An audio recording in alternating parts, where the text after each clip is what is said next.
Hello student, I am doctor Anu Banshiwala और आज का ऑनलाइन लेक्चर का हमारा topic linear dependence and independence है। और अर्लियर जो ऑनलाइन लेक्चर्स है उसके अंदर भी हम इस टॉपिक को बहुत ही डिटेल में स्टडी कर चुके हैं। इसकी डेफिनेशंस हमने स्टडी की हैं और इसके जो थ्योरम्स है वो भी हम स्टडी कर चुके हैं कुछ थ्योरम, और जो रिमेनिंग थ्योरम है वो आज हम इस लेक्चर के अंदर डिस्कस करेंगे, क्योंकि जो ये टॉपिक है वो आगे जो फर्दर हमारे पास में चैप्टर्स हैं उसके लिए एक इम्पॉर्टेंट बेस है। इस टॉपिक की हेल्प से ही आगे आप बेसिस एंड डायमेंशन जैसे बड़े टॉपिक जो है लीनियर अलजेब्रा के अंदर, जो कि एग्ज़ाम के पॉइंट ऑफ व्यू से बहुत इंपॉर्टेंट है, वो टॉपिक जो है वो आप पढ़ेंगे। और उन टॉपिक का जो बेस है वो एक्चुअल में हमारे पास में लीनियर डिपेंडेंट और लीनियर इंडिपेंडेंट ही है। तो इसके रिगार्डिंग जितनी भी थ्योरम्स हैं वो थ्योरम्स हमने डिटेल में डिस्कस की है। आज हम इस लेक्चर के अंदर कुछ रिमेनिंग जो थ्योरम्स हैं वो डिस्कस करेंगे। तो एक बार हम फिर से रिवाइज कर देते हैं कि लास्ट जो लेक्चर था उसके अंदर हमारा किस थ्योरम पे हमने डिस्कशन किया था। लास्ट जो लेक्चर था उसके अंदर हमने एक थ्योरम डिस्कस की थी और उस थ्योरम का स्टेटमेंट जो था वो एक बार हम फिर से रिवाइज कर लेते हैं, क्योंकि जो आगे हम थ्योरम आज पढ़ने वाले हैं वो इसी का एक तरीके से मॉडिफाइड वर्जन है। तो इस थ्योरम का स्टेटमेंट हम देख लेते हैं। इस थ्योरम के स्टेटमेंट में हमने पढ़ा था कि अगर एस हम कोई एक वेक्टर्स का सेट ले लें और ये वेक्टर्स नॉन ज़ीरो वेक्टर्स हैं और ये वेक्टर्स हमने हमारे वेक्टर स्पेस वी एफ से लिए हैं, तो ये जो सेट है ये सेट हमारे पास में एल डी होगा यदि और केवल यदि एस के कुछ एलिमेंट्स को हम जो बचे हुए एलिमेंट्स हैं उनके लीनियर कॉम्बिनेशन के रूप में रिप्रेजेंट कर सके। तो ये एक बहुत ही मतलब इम्पॉर्टेंट स्टेटमेंट है एलडी की डेफिनेशन के लिए। अगर आपको पता करना है कि सेट ऑफ वेक्टर्स जो है आपको दे रखा है अगर वो एलडी है या नहीं है, तो आप कैसे पता करेंगे उसमें कि अगर आप उसमें से किसी भी वेक्टर को रिमेनिंग जो वेक्टर्स हैं उनके लीनियर कॉम्बिनेशन के रूप में रिप्रेजेंट कर सकते हैं, दैट मीन्स वो जो सेट ऑफ वेक्टर है वो हमारे पास में क्या हो जाएगा, एलडी हो जाएगा। तो यहाँ पर हमने क्या किया कि कोई भी सेट ऑफ वेक्टर्स में से किसी भी हमने एक वेक्टर को पिक किया और इस वेक्टर को अगर हम रिमेनिंग वेक्टर्स के लीनियर कॉम्बिनेशन के रूप में लिख सकते हैं, तो किसी भी वेक्टर को हम रिमेनिंग वेक्टर्स के अगर लीनियर कॉम्बिनेशन के रूप में लिख सकते हैं, तो इस तरीके से हमारे पास में जो ये सेट ऑफ वेक्टर है वो हमारे पास क्या हो जाएगा, एलडी हो जाएगा। अब इसी का मॉडिफाइड वर्जन जो है वो हम नेक्स्ट थ्योरम के अंदर देखेंगे। नेक्स्ट थ्योरम जो है उसका स्टेटमेंट एक बार हम चेक कर लेते हैं। If V F is a vector space and S equals to alpha one alpha two alpha N is a subset of some non-zero vectors of V, then S is LD if and only if sum of vectors of S, say alpha k, where k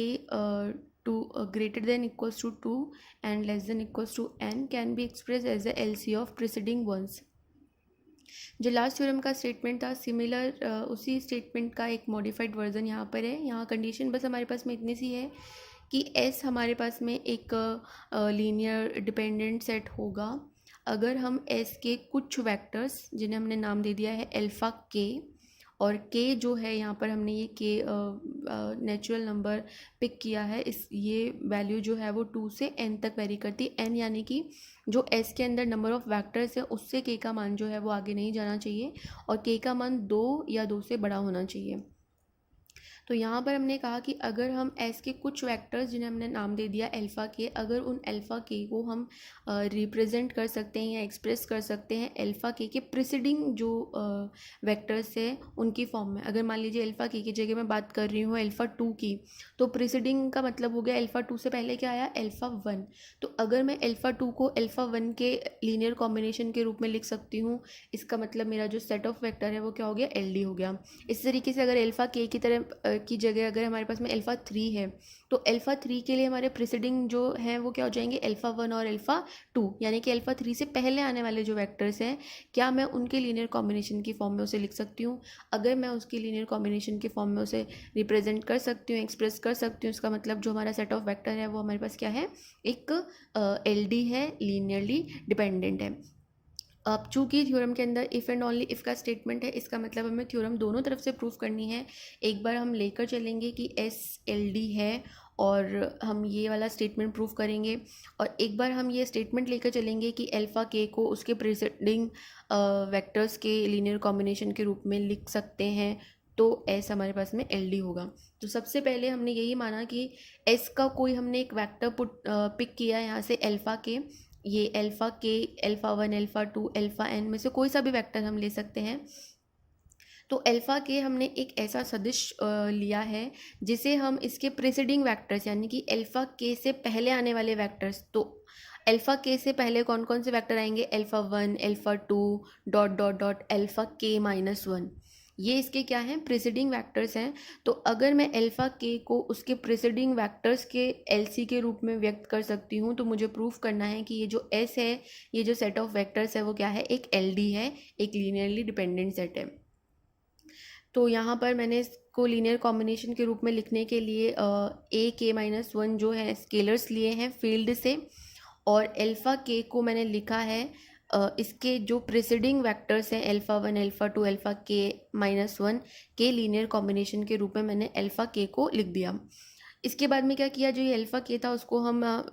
equal to के दूसरी तरफ ले जाएंगे, तो हमारे पास में कुछ इस तरीके की इक्वेशन हमें मिल जाएगी, और इस इक्वेशन में हमारे पास में टर्म आ जाएगी माइनस वन अल्फ़ा के इक्वल्स टू ज़ीरो। जब ये अल्फ़ा के दूसरी तरफ जाएगा तो माइनस अल्फ़ा के हो जाएगा, और माइनस अल्फ़ा के को हम लिख सकते हैं प्लस माइनस वन अल्फ़ा के। अब यहाँ पर हमें क्या दिखाई दे रहा है कि अल्फ़ा, ये जो ए वन, ए टू, ए के माइनस वन, ये जो स्केलर्स हमने लिए हैं, ये स्केलर्स जो है वो ज़ीरो हो सकते हैं, लेकिन जो अल्फ़ा के साथ का जो कोफिशिएंट है माइनस वन, ये ज़ीरो नहीं हो सकता, ये हमेशा क्या रहेगा आपके पास में, नॉन ज़ीरो ही रहेगा। तो इसका मतलब अगर किसी लीनियर कॉम्बिनेशन जो कि ज़ीरो के बराबर हो रहा है, उस लीनियर कॉम्बिनेशन के अंदर अगर अदिशों में से सारे अदिश शून्य ना हो, कम से कम एक अदिश ऐसा हो जो कि अशून्य है, तो ऐसा लीनियर कॉम्बिनेशन में यूज़ होने वाले जो वेक्टर्स हैं वो हमारे पास में क्या होते हैं, एलडी होते हैं। क्योंकि यहाँ पर अब जो डिपेंडेंसी है वो हमारी किसके ऊपर आ गई है, वेक्टर के ऊपर, इसलिए ये जो वेक्टर्स है वो हमारे पास में क्या हो जाएंगे, एलडी हो जाएंगे। और ये जो वेक्टर्स हैं वो एक्चुअल में हमारे एस से लिए गए वेक्टर्स से, इसका मतलब जो हमारा सेट एस है वो क्या हो जाएगा, एलडी हो जाएगा। इसका मतलब हमने यहाँ पे क्या देखा, अगर एस के किसी वेक्टर को हम उसके प्रीसीडिंग वेक्टर्स के लीनियर कॉम्बिनेशन के रूप में अगर लिख पा रहे हैं, तो इसका मतलब वो जो सेट एस है वेक्टर्स का, वो हमारे पास में क्या होगा, एलडी होगा।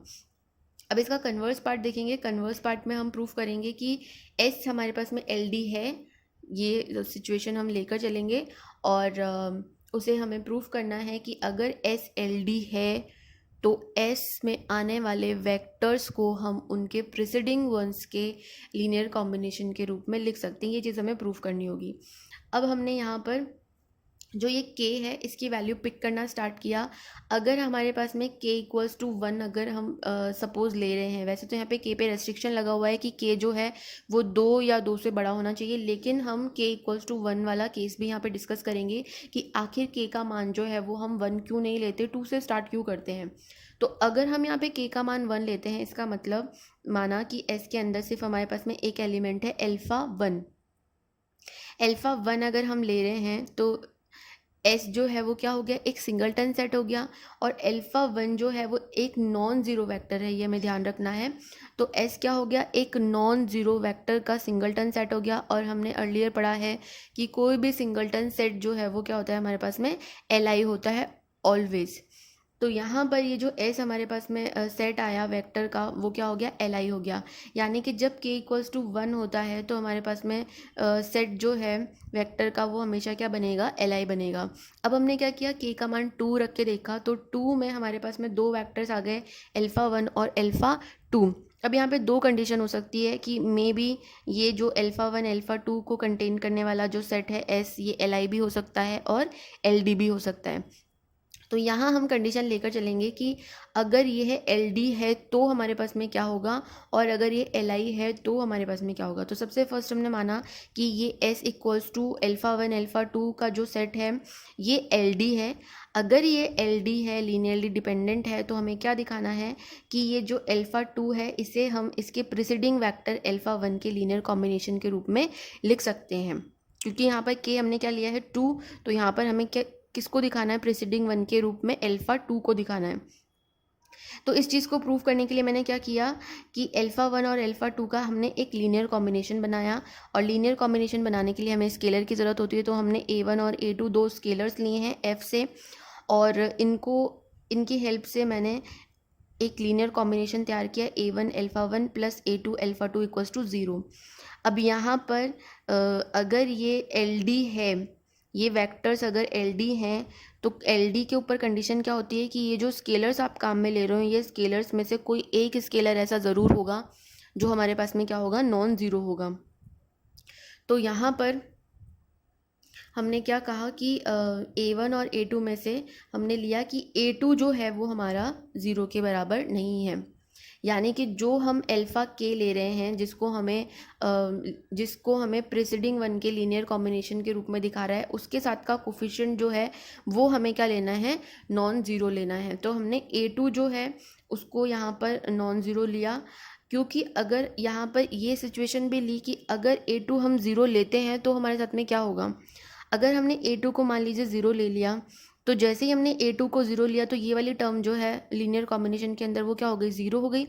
और रिमेनिंग जो टर्म है A1 अल्फ़ा 1 वो क्या हो जाएगी, बराबर ज़ीरो हो जाएगी। अब यहाँ पर A1 into alpha 1 equals to zero है, तो उसका मतलब या तो A1 ज़ीरो होगा या फिर अल्फ़ा 1 ज़ीरो होगा, लेकिन अल्फ़ा 1 जो है वो ज़ीरो नहीं हो सकता, क्योंकि S के अंदर आने वाले वैक्टर्स कैसे हैं, नॉन ज़ीरो हैं। इसका मतलब किसको ज़ीरो होना पड़ेगा, A1 को ज़ीरो होना पड़ेगा। तो यहाँ से हमारे पास में क्या हुआ कि अगर हम A2 को ज़ीरो लेते हैं तो A1 भी हमारे पास में क्या आ जाएगा, ज़ीरो आ जाएगा, यानी कि दोनों जो हमारे स्केलर्स थे वो क्या आ गए, शून्य आ गए। लेकिन अगर दोनों स्केलर शून्य आ जाएंगे तो ये तो हमारे पास में क्या बन जाएगा, Li बन जाएगा, जबकि हमने तो इसे क्या माना था, LD माना था।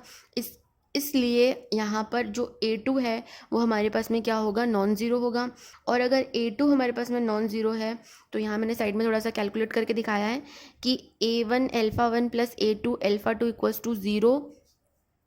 इसमें से A2 अल्फ़ा 2 को हम लिख सकते हैं माइनस का A1 अल्फ़ा 1, मतलब ये वाली जो टर्म है इसको हम दूसरी तरफ ले गए। अब यहाँ जो A2 है इसको मैं अपॉन में ले जाऊँगी। अब A2 को अपॉन में लेके जाने के बाद कंडीशन क्या है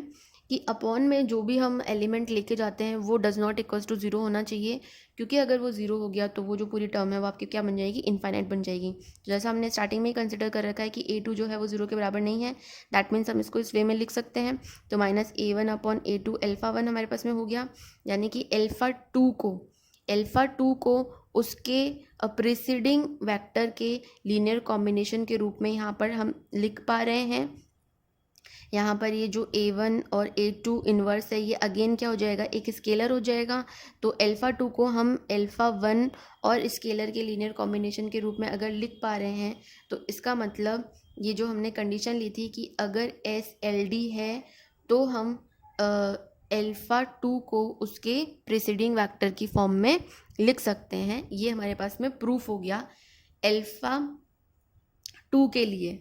यानी कि अगर मैंने k इक्वल्स टू 2 रखा तो उसके लिए मैंने ये थ्योरम जो है वो प्रूफ कर दी है। लेकिन मान लीजिए यहाँ पर मैंने लिया था कि LD है, तो अगर S जो है वो हमारे पास में LD नहीं हुआ, Li हुआ, तो उसके लिए देखिए आगे क्या लिखा हुआ है थ्योरम के अंदर। अब यदि समुच्चय अल्फ़ा 1 अल्फ़ा 2 Li होगा तो हम क्या करेंगे, अनादर सब सेट पर विचार करेंगे, और उस सेट में क्या करेंगे, हम एक दूसरा जो एक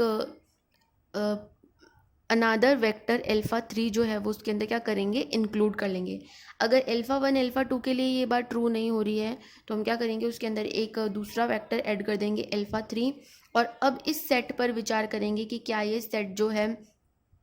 वो LD है या Li है, और अगर LD है तो क्या वो अपने इस थ्योरम के स्टेटमेंट को सेटिस्फाइड कर रहा है या नहीं कर रहा। तो हमने फिर से क्या किया कि माना ये जो सेट हमने लिया है अल्फ़ा 1 अल्फ़ा 2 अल्फ़ा 3, ये है क्या है, LD है।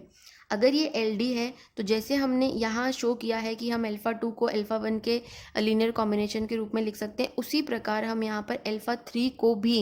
अल्फ़ा 1 और अल्फ़ा 2 के लीनियर कॉम्बिनेशन के रूप में दिखा सकते हैं। यानी कि अभी तक हमने k बराबर 2 के लिए थ्योरम को प्रूव कर दिया, यहाँ पर इसी तरीके से k बराबर 3 के लिए भी हमारी थ्योरम जो है वो क्या हो जाएगी, प्रूफ हो जाएगी। अब हमें क्या दिखाना है कि क्या ये थ्योरम k, अगर हम अल्फ़ा k कोई वेक्टर लें तो उसके लिए भी ये ट्रू होगी या नहीं होगी। तो उसके लिए हमने क्या किया, इसी तरीके से हम स्टेप बाय स्टेप जो है वो आगे बढ़ते जाएंगे। अगर हम इसको LD लेते हैं तो हम पूर्व की भांति अल्फ़ा 3 को अल्फ़ा 1 और अल्फ़ा 2 के LC के रूप में व्यक्त कर सकते हैं। अगर मान लीजिए फिर से ये वेक्टर Li आ गया या ये Li हुआ, तो फिर आगे अपन नेक्स्ट स्टेप में क्या करेंगे, इसमें फिर एक दूसरा वेक्टर ऐड कर देंगे। फिर उसमें हम चेक करेंगे कि अगर वो LD है तो अपने प्रीसीडिंग वन के लीनियर कॉम्बिनेशन के रूप में लिखा जा सकता है। अगर वो Li है तो फिर उसमें एक नया वेक्टर ऐड कर देंगे। तो इसी प्रोसेस को हम जो है आगे कंटिन्यू करते रहेंगे, आगे बढ़ाते रहेंगे। उसके बाद नेक्स्ट हम क्या करेंगे, थ्योरम प्रूव करने के लिए अब हमने यहाँ पे लिखा यदि अल्फ़ा 1 अल्फ़ा 2 अल्फ़ा 3 Li हो तो उपयुक्त प्रकार से ही हम क्या करते रहेंगे, आगे बढ़ते रहेंगे, एक एक एलिमेंट इसमें जोड़ते रहेंगे। और एक एक एलिमेंट जोड़ने के बाद में वही दो कंडीशन हो जाएगी कि ये Li है या LD है। अगर LD है तो हम उसको उसके पूर्ववर्ती सदिश के लीनियर कॉम्बिनेशन के रूप में लिख सकते हैं। और अगर ये Li निकल आएगा तो हम इसमें एक नया वैक्टर जो है वो ऐड करते जाएंगे। इस तरीके से हम जैसे जैसे आगे बढ़ेंगे तो हमने माना कि के जो है वो एक नेचुरल नंबर है और के ऊपर रेस्ट्रिक्शन है कि वो 2 से बड़ा है और n से छोटा है। तो उसके लिए हमने एक समुच्चय लिया अल्फ़ा 1 अल्फ़ा 2 अल्फ़ा k-1 और हमने कहा कि ये जो समुच्चय है वो क्या है, Li है। तो अगर ये समुच्चय Li है तो अब हम क्या करेंगे, एक अनादर समुच्चय लेंगे जिसके अंदर हम उसके जस्ट आगे वाला एलिमेंट उसके अंदर ऐड कर देंगे। और अब हम इस सेट पर विचार करेंगे कि ये Li है या LD है। तो फर्स्ट हम मानेंगे कि ये जो है समुच्चय LD है। अगर ये समुच्चय LD है तो हम क्या कर सकते हैं, इसे हमने कोई Bi स्केलर लिया और उन स्केलर्स के लीनियर कॉम्बिनेशन के रूप में मैंने इसको रिप्रेजेंट कर दिया। अब यहाँ पर जो Bi है उनके ऊपर कंडीशन क्या है, Bi फील्ड के एलिमेंट है और I जो है वो 1 से लेकर K तक जाएगा। और ये ऐसे अदिश है जिनमें कम से कम एक जो एलिमेंट है, एक जो स्केलर है वो हमारे पास में क्या होगा, अशून्य होगा। क्योंकि ये LD है और LD में कंडीशन यही होती है कि सारे अदिश जो हैं वो ज़ीरो नहीं होंगे, कोई एक अदिश ऐसा होगा जो हमारे पास में क्या होगा, नॉन ज़ीरो होगा। तो हमने यहाँ पे कहा कि ए के और वो जो सदिश है यहाँ पर वो ए के वाही सदिश होगा जो कि ज़ीरो नहीं बनेगा। जैसे हमने इससे पहले बात की कि अल्फ़ा 1 और अल्फ़ा 2 अगर आपके पास में दो एलिमेंट है तो A2 ही ऐसा वेक्टर स्केलर होगा जो कि ज़ीरो नहीं बनेगा। क्योंकि अगर हम A2 को ज़ीरो लेंगे तो हमारे पास में लास्ट जो हमने स्टेप देखी थी उसमें A1 और A2 दोनों ज़ीरो आ गए थे। तो यहाँ पर जो ए के है वही वाला एलिमेंट जो है वो हमारे पास में ज़ीरो नहीं होगा। क्योंकि यहाँ पर हमने दिखाया भी है कि अगर ए के वा एलिमेंट हमारे पास में, ए के वा स्केलर हमारे पास में ज़ीरो आ जाएगा तो देखिए हमारे पास में क्या होगा। मान लीजिए ये कोई लीनियर कॉम्बिनेशन है A1 alpha 1 plus A2 alpha 2 plus AK-1 alpha k-1 plus AK alpha k equals to zero. मान लीजिए अगर ये वाला स्केलर मेरे पास में ज़ीरो आ गया तो ये टर्म तो ख़त्म हो गई। अब हमारी जो कंडीशन है वो कहाँ आ जाएगी, इन बाकी बचे हुए स्केलर्स पे आ गई। अगर ए के ज़ीरो हो गया तो इस लीनियर कॉम्बिनेशन को LD बनाने के लिए ज़रूरी क्या है कि इनमें से कोई स्केलर जो है वो हमारे पास में क्या होना चाहिए, नॉन ज़ीरो होना चाहिए। इसका मतलब कि अगर हम AK को इंक्लूड करते हैं तो हमारे पास में जो ये वेक्टर्स हैं वो LD जो है वो नहीं रहेंगे। और जो इससे पहले वाले वेक्टर की हम सिर्फ यहाँ तक की बात करें तो यहाँ तक हम देखेंगे कि A1 alpha 1 A2 alpha 2 AKI alpha KI ये जो लीनियर कॉम्बिनेशन है इसके अंदर किसी ना किसी एक स्केलर को जो है वो नॉन ज़ीरो होना पड़ेगा। अगर कोई भी स्केलर इसमें नॉन ज़ीरो आ गया इसका मतलब ये जो वेक्टर्स हैं हमारे पास में अल्फ़ा 1 अल्फ़ा 2 अल्फ़ा KI-1 ये वेक्टर्स हमारे पास में क्या हो जाएंगे, LD हो जाएंगे। तो यहाँ पर मैंने यही लिखा कि यदि हमारे पास में A के व स्केलर जो है वो ज़ीरो हो गया तो इसका मतलब अल्फ़ा 1 अल्फ़ा 2 अल्फ़ा k-1 जो है वो हमारे पास में LD होगा, ना कि अल्फ़ा k अगर हम इसमें ऐड कर दें तो वो हमारे पास में LD होगा। तो यहाँ पर अल्फ़ा 1 अल्फ़ा 2 अल्फ़ा k-1 जो है वो LD बन जाएगा। जबकि हमने तो स्टार्टिंग में क्या माना था कि अल्फ़ा 1 अल्फ़ा 2 अल्फ़ा k-1 क्या है हमारे पास में, Li है। तो अगर हम AK को ज़ीरो कर देते हैं तो हमारे पास में क्या आ जाता है, कंट्राडिक्शन आ जाता है। इसका मतलब AK जो है वो ज़ीरो नहीं होगा और अगर ए के ज़ीरो नहीं होगा तो समीकरण 2 से देखिए हम क्या कर सकते हैं कि जो केवा एलिमेंट है इस लीनियर कॉम्बिनेशन के अंदर उसको हम अलग से निकाल के रख सकते हैं। अब इसको इस लीनियर कॉम्बिनेशन को हम इस फॉर्म में भी लिख सकते हैं और यहाँ से हम अल्फ़ा के को जो प्रिसीडिंग हमारे पास में वेक्टर्स हैं उनके फॉर्म में लिख सकते हैं, यानी कि अल्फ़ा के को पूर्ववर्ती सदिशों के एलसी के रूप में व्यक्त किया जा सकता है। यहाँ पर ये जो थ्योरम का स्टेटमेंट है वो हमारे लिए ज़्यादा इम्पॉर्टेंट है। हमें सिर्फ इस थ्योरम के स्टेटमेंट से इतना समझना है कि अगर हमारे पास में कोई सेट ऑफ वेक्टर है, अगर उस सेट ऑफ वेक्टर्स में से आपने कोई भी वेक्टर एक लिया और उस वेक्टर को आप उसके पहले आने वाले वेक्टर्स के लीनियर कॉम्बिनेशन के रूप में अगर लिख पा रहे हैं, तो ऐसा जो वेक्टर्स का कलेक्शन होगा, जो समुच्चय होगा, वो हमारे पास में ऑलवेज क्या बनेगा, लीनियरली डिपेंडेंट बनेगा। ये हमें ध्यान रखना है। तो लीनियरली डिपेंडेंट बनने के लिए हमारे पास में कंडीशन क्या है कि अगर हम उस सेट के किसी भी वेक्टर को अनदर वेक्टर्स के लीनियर कॉम्बिनेशन के रूप में अगर लिख पा रहे हैं, तो इसका मतलब वो जो सेट ऑफ वेक्टर है वो हमारे पास में क्या होगा, एलडी होगा। तो अब तक जो हमने पढ़ा उसमें हमने देखा कि एलआई और एलडी की डेफिनेशन क्या होती है और किस तरीके से एक सिंगलटन सेट जो है वो हमेशा एलआई होता है, सॉरी, और किस तरीके से अगर कोई सेट है जिसमें सिर्फ ज़ीरो एलिमेंट आ रहा है तो वो एलडी बनाता है। और एलडी के लिए हमने और भी बहुत सारी थ्योरम जो है यहाँ पर स्टडी की हैं। तो ये जो थ्योरम्स हैं, इन थ्योरम्स के स्टेटमेंट जो हैं वो हम हमारे जो एग्जाम्पल्स हैं जिनमें हम प्रूव करेंगे कि ये सेट ऑफ वेक्टर्स एलआई होंगे या एलडी होंगे, तो उन एग्जाम्पल्स के अंदर हम ये इस तरीके के स्टेटमेंट जो है वो डायरेक्ट काम में ले सकते हैं। तो यहाँ सिर्फ आपको स्टेटमेंट ध्यान रखने हैं थ्योरम के कि हमने किस तरीके से एक थ्योरम का स्टेटमेंट एग्जाम्पल को प्रूव करने के लिए काम में लिया है। तो इन जो थ्योरम्स है इनका कंक्लूजन हमारे पास में यही निकलता है कि सेट ऑफ वेक्टर्स में से अगर हम किसी भी वेक्टर को रिमेनिंग वेक्टर के लीनियर कॉम्बिनेशन के रूप में लिख पा रहे हैं, दैट मीन्स वो सेट ऑफ वेक्टर्स हमारे पास में क्या होगा, एलडी होगा। ये हमें हमेशा हमारे माइंड में रखना है। तो इसमें इस ऑनलाइन लेक्चर के अंदर एलआई और एलडी से रिलेटेड जितनी भी हमने थ्योरम्स डिस्कस की हैं, अब इसके रिगार्डिंग जो एग्जांपल्स है वो हम नेक्स्ट लेक्चर के अंदर डिस्कस करेंगे। Thank you.